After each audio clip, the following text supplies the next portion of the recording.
तकलीफ दे दी कि आज जो यहाँ पे बिजली की सूरत हाल है पूरे जम्मू कश्मीर यूनियन टेरिटरी में, तो बिल्कुल खस्ता हालत है, लोग परेशान हैं। एक तरफ तो इन्होंने शेड्यूल निकाला है कि मीटर्ड एरियाज जो है उनमें 4 घंटे कटौती रहेगी और ना चली जाती है 15-15 मिनट के बाद आंख मचोली होती है बिजली।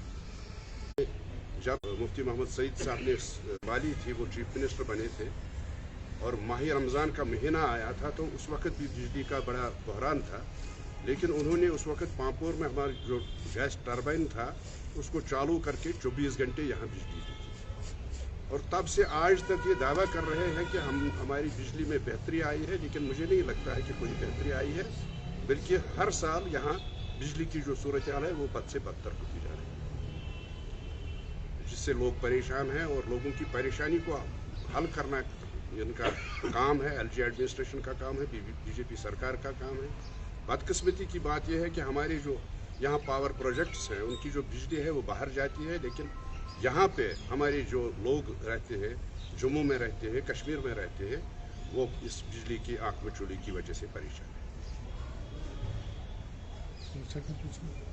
लोन साहब, जो कि आपने जिक्र किया कि इलेक्ट्रिसिटी की जो क्राइसिस है कश्मीर वैली में, और साथ में आपने कहा कि हमारे खुद के प्रोजेक्ट्स है उसकी जो इलेक्ट्रिसिटी है वो रेस्ट ऑफ द स्टेट जाती है, कोई ऐसा लाही अमल, कोई ऐसी strategy PDP along with other regional political parties except BJP जिससे गवर्नमेंट को प्रेशराइज किया जाए ताकि न सिर्फ हमारे जो पावर प्रोजेक्ट्स है उसको वापस किया जाए, दूसरा ये कि जो आपने कहा कि मुफ्ती मोहम्मद सईद के दौर में भी या यहाँ की जो पॉपुलर गवर्नमेंट थी उस वक्त यहाँ इलेक्ट्रिसिटी की इतनी क्राइसिस नहीं हुआ करती थी, क्या ऐसा कोई इरादा है या स्ट्रेटजी है गवर्नमेंट को प्रेशराइज करने का, सड़कों पे आने का, या कोई और लाहे अमल? देखिए, उसमें हम सोच रहे हैं कि जो पीडीपी की तरफ से, हम तो अपनी बात करेंगे, पीडीपी की बात करेंगे।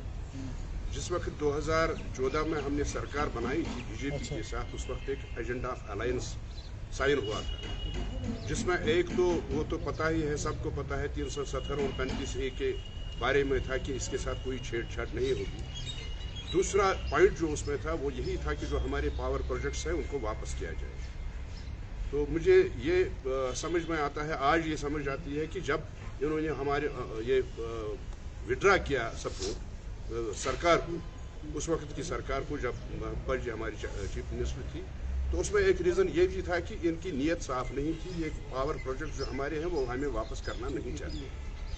लेकिन उसके लिए हम जिस तरह हम 370 के एब्रोगेशन के खिलाफ लड़ते रहेंगे, उसी तरह हम जो हमारे पावर प्रोजेक्ट्स हैं उनको वापस लेने के लिए लड़ते रहेंगे, चाहे उसके लिए एहतजाज करना पड़े, चाहे उसके लिए हमें मास मूवमेंट चलानी पड़े, हम उसके लिए तैयार हैं। गुजरात में जो इलेक्शंस हुए, क्या समझते हैं आप कि उसका इम्पैक्ट जम्मू कश्मीर की सियासत पर पड़ सकता है? एक दूसरा कि डॉक्टर फारूक अब्दुल्ला को दोबारा आज एनसी का सदर मुंतखब किया गया, कैसे देखते हैं आप इसको?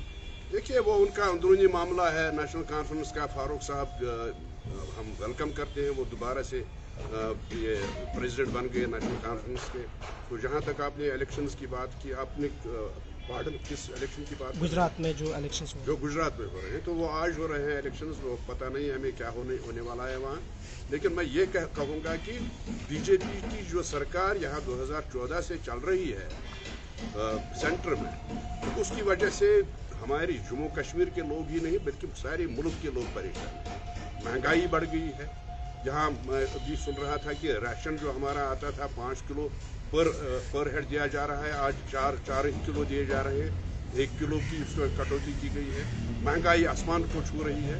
तो मुझे लगता है कि ऐसी सूरत हाल में हम यही कहेंगे कि जम्मू कश्मीर के अवाम के साथ बिल्कुल जो बीजेपी सरकार यहाँ कर रही है वो बिल्कुल गलत कर रही है, वो ठीक नहीं कर रही है। सर, एक सवाल है कि अक्सर बेशतर हमने देखा था कि बीपीएल राशन कार्ड जो दिया जाता था, तो उस एतबार से बिजली का जो सिस्टम है गरीब से गरीब इंसान से भी वही वसूल किया जाता है जो एक आम इंसान से। मैं आपको एक बात बताऊंगा कि हमारी सरकार में भी था और हमारे से पहली सरकारों में भी है कि जो बीपीएल जुमरे में आते थे उनको मुझे याद है कि 109 रुपये फीस देना पड़ता था बिजली फीस, और आज वही 109 जो देता था आज उसको 900-1000 रुपये बिजली का फीस देना पड़ता है। एक तरफ से वो, दूसरी तरफ से उसको वो बिजली नहीं मिलती है।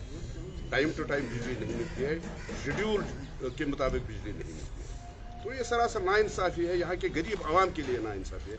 पहले ही यहाँ का गरीब दबा है इस बोझ के तले, महंगाई के बोझ के तले। जहाँ हमारी फ्रूट इंडस्ट्री थी उसका वो भी लाबजवाल हो गई इनकी वजह से, इनकी गलत पॉलिसियों की वजह से, और उसमें भी परेशान लोग हैं, यहाँ के फार्मर्स परेशान हैं। तो दूसरी तरफ से इसमें बढ़ोतरी करना, बिजली फीस में बढ़ोतरी करना, मुझे लगता है कि ये यहाँ के लोगों के साथ नाइंसाफ़ी है। Okay, thank you very much. Thank you sir.